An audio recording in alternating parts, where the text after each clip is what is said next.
So this is a deep dive of Milestone One Guidelines and Rubric, and I will ask for your apologies ahead of time. I am recording this at home, not at a studio, and from time to time there may be some interruptions, but we'll just roll with it. Milestone One Guidelines and Rubric, basically you got the job, you have been appointed the Director of Strategic Planning for the Fortune Global 500 company.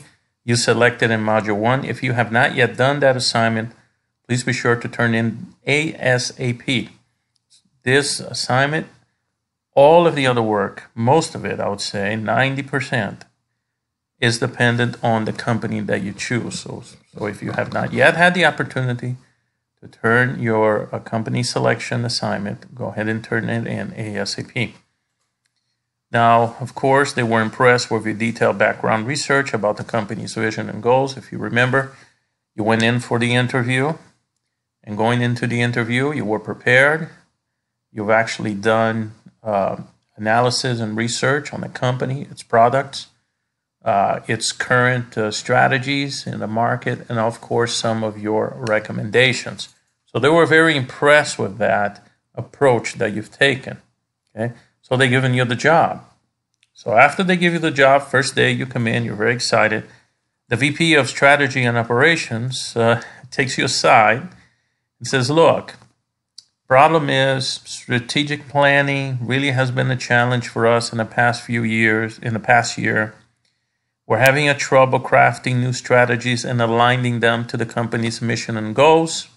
Hopefully you can come in. Pretty much is going to be your first assignment. We're going to work on this. Okay. So your ask is, you've been tasked to creating a new strategic planning proposal to help the company explore at least one new growth opportunity to increase its revenue or market share in the industry. Okay. Now you are basically going to be doing a proposal on the need, okay, of creating a new strategic planning to help the company explore one new growth opportunity. Okay? And why do they want this new growth opportunity? Of course, to increase its revenue or market share. That is the ask. Now, what you're going to do, you will need to analyze the company's business environment and identify its possible opportunities for growth. Now, in this assignment, you're going to analyze your company's internal business environment and explain its influence on revenue and market share. To that, you're going to follow a prompt. Okay? First, you're going to perform an internal environment analysis of your company to understand the company's current business environment and future goals. Some of the resources that you're going to do is the company's website. Hopefully, you already have a bookmark for that. Okay? And on the company website, being a public company, they will need to have pertinent information, including its most recent sustainability report and other relevant sources to help complete this presentation.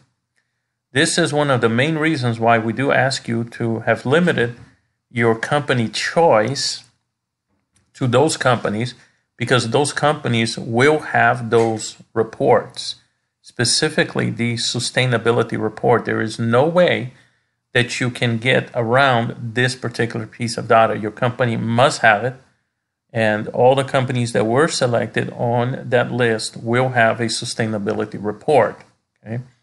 Of course, you're just not going to be looking at the sustainability report. You're going to be looking at other data resources that are relevant and also applicable to doing an internal environmental analysis.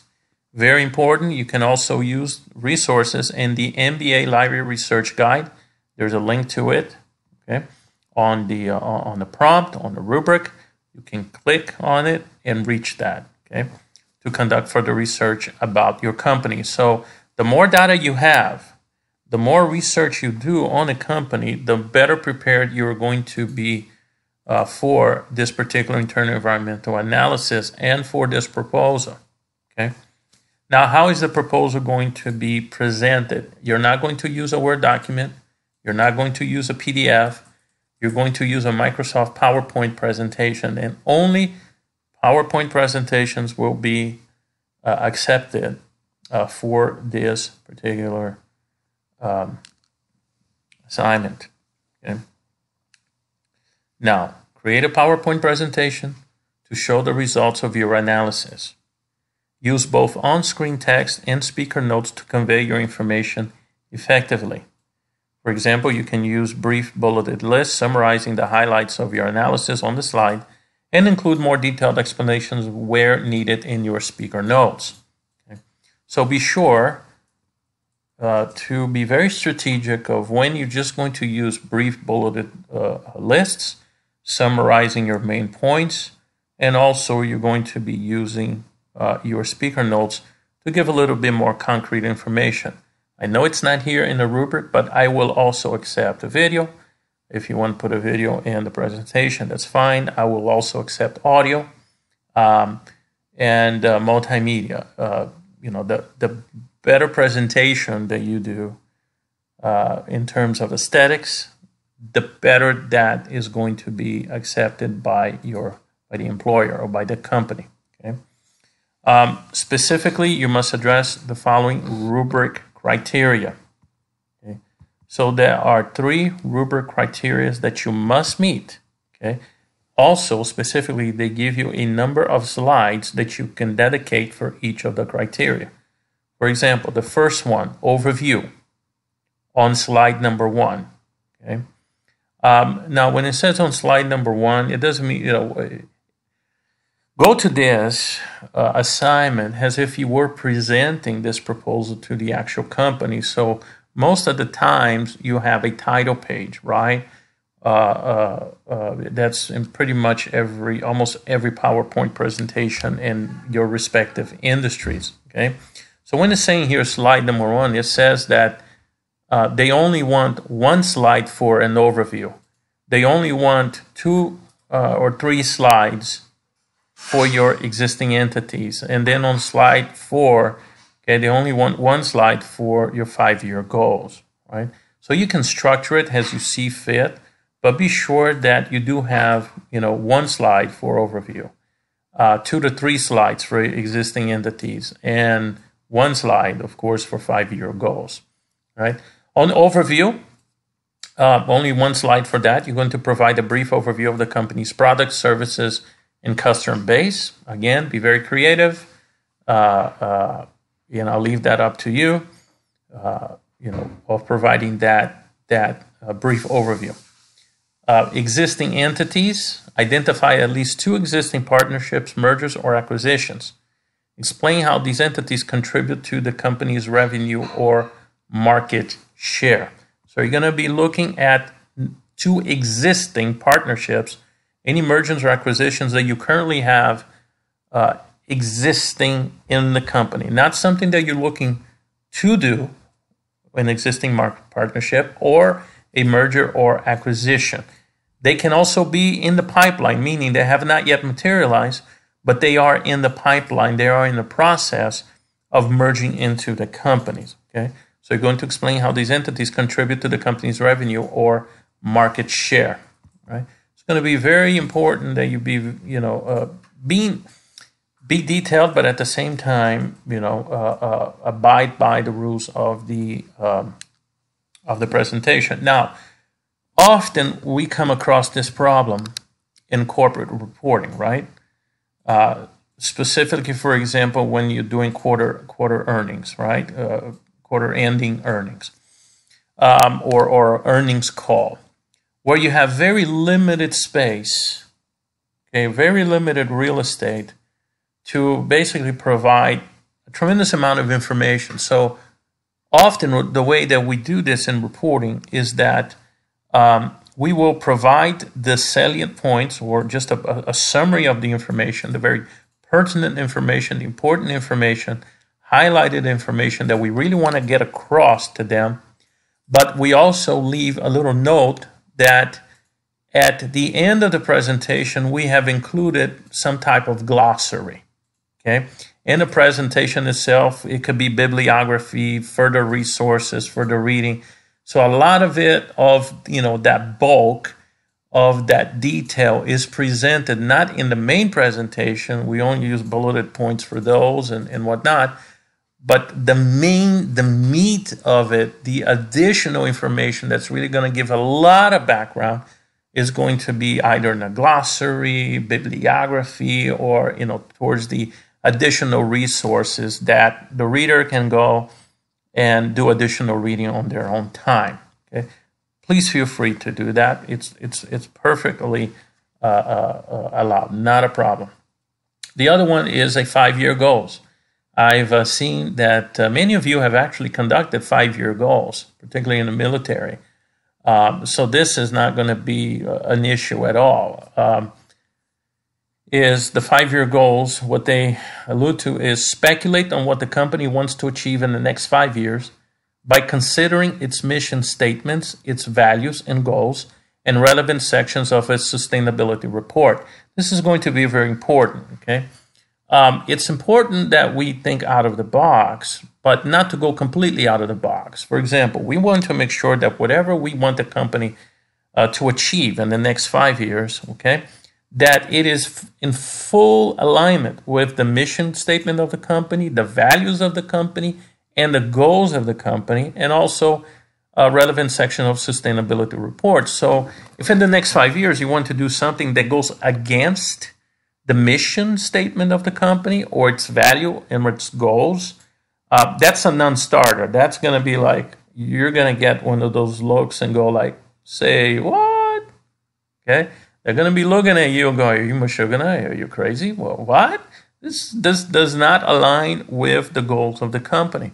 Remember, sometimes goals change, right? Values change. But these things are done in incremental steps. You don't want to go in there and shock everyone. Oh, this is something completely new, and I know it doesn't really go with the mission statement, but I think it's going to be grand, and we're going to make bukus of money out of it, right? They're going to be looking at you and going like, we may have made a mistake in hiring you, okay? It's not going to go.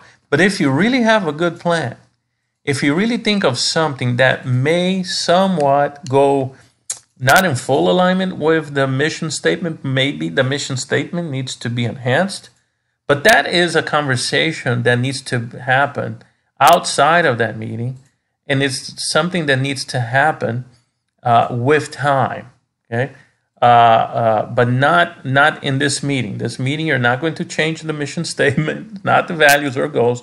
You're simply going to take this initiative, this 5-year goal plan that you are going to bring to fruition. It's a proposal, and it's going to be fully aligned with the mission statement, the values and goals. Remember, one of the issues that this company has been having is that they are having problem in aligning their initiatives with their values, their missions, and their goals.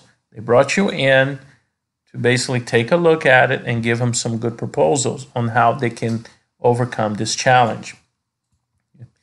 Here are some of the guidelines for submission. Again, these are the mechanics of it. Okay, I do understand that there is some frustration in dealing with APA, dealing with mechanics, but mechanics are important. I remember once in my career at Citigroup, my director pulled me aside and I just given him an Excel presentation, okay?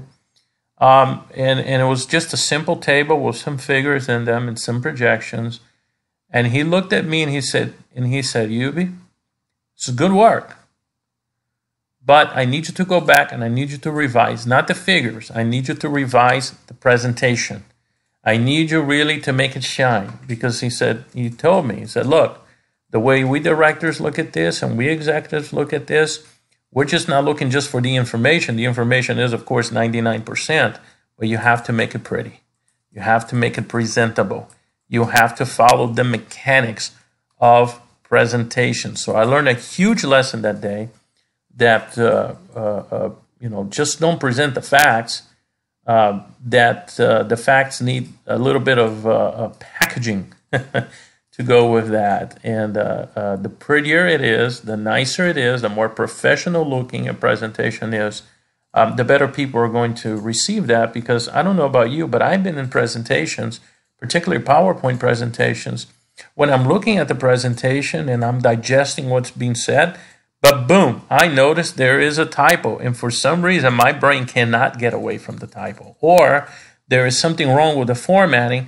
I'm receiving the information, but my brain is having trouble digesting the information because I'm seeing that, man, this is really horrible formatting. What is this?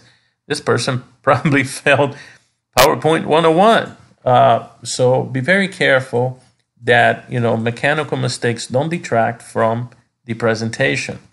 The Milestone One Rubric is, of course, the overview. And here are the metrics by which your presentation is going to be judged, right? Exemplary, proficient, needs a proficient, not evident, and value. And, of course, the values that are assigned to those. And then, of course, existing entities, okay? And we have the 5-year goals. Additionally, we have the articulation of response, okay? Hey, we want to make sure that you use correct grammar, right? Correct sentence structure, spelling, and that everything is above board when it comes to the formatting, to the grammar, and whatnot. And the reason I love this rubric is they actually broke it apart from citations and attributions. Again, you must use citations, even in presentations, and you must use those references. Those are very, very, very important. Okay, and in this particular area, you're looking at APA style. Okay, because believe it or not, I have come to some presentations in the corporate world. They make everything looks really great, but they make no attribution where they got that data source from, and I'm like, okay, the information looks good, but where did you get that from? Where did you get that report? Or what data was used for this external source? I need to know that information because there are other, you know how it is, particularly in the corporate world. There's dependency based upon dependency. Another thing that's important is people really are very big about the sources that you use to make your assumptions or to create your plans. And if they cannot have confidence on the sources of the data that you use, your presentation really doesn't amount to anything, right? I mean, this is real life business. So this is why it's very important for you to cite and reference your sources, okay? And always use really good professional sources, right? Okay. So we have now come to the end of your Milestone One Guidelines and Rubric. If you have any questions, any concerns, please reach out to me, and I will make an effort to get back to you ASAP. Thank you very much, and have a pleasant day.